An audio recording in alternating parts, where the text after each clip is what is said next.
जम्मू कश्मीर के अलगाववादी नेता मसरत आलम की रिहाई को लेकर बढ़ते विवाद के बीच गृह मंत्रालय ने राज्य सरकार को आलम के बारे में सख्त एडवाइजरी जारी की है। राजनाथ सिंह ने साफ कहा कि जम्मू कश्मीर में सार्वजनिक व्यवस्था को बनाए रखने के मद्देनजर राज्य सरकार मसरत और उसके समर्थकों की निगरानी सुनिश्चित करेगी। A close surveillance must be ensured on such of the activities of Masrat Alam Bhatt and his other associates and followers, which are detrimental to public order or the unity and integrity of the country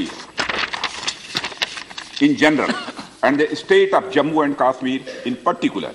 संसद में पिछले दिनों इस मसले पर हुए हंगामे के बाद गृह मंत्री ने बयान दिया था और राज्य सरकार से दोबारा रिपोर्ट मिलने के बाद फिर से बयान देने का भरोसा दिया था। इसी के तहत राजनाथ सिंह ने फिर दोनों सदनों में बयान दिया है।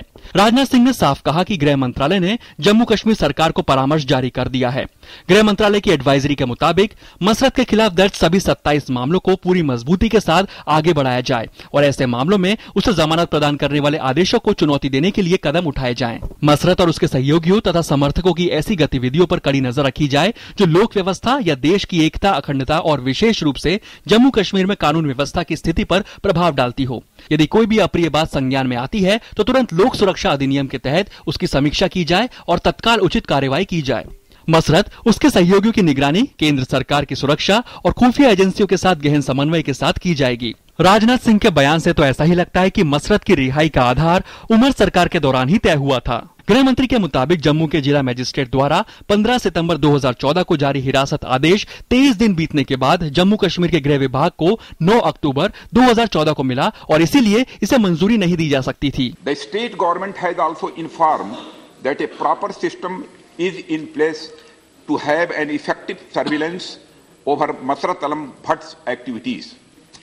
As and when anything adverse surfaces, appropriate action as envisaged by law will be taken.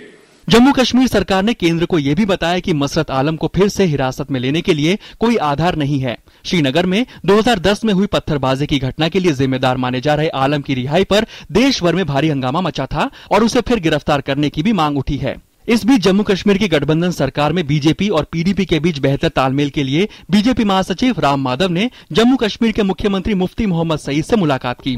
बैठक में कई मसलों पर बातचीत हुई जिसमें गठबंधन सहयोगियों के बीच बेहतर तालमेल बनाने की मजबूती से हिमायत की गई। अब देखना यह है कि आगे आने वाले दिनों में गठबंधन सरकार कितने तालमेल से काम करती है। पार्लियामेंट टीम के साथ news night desk, DD news.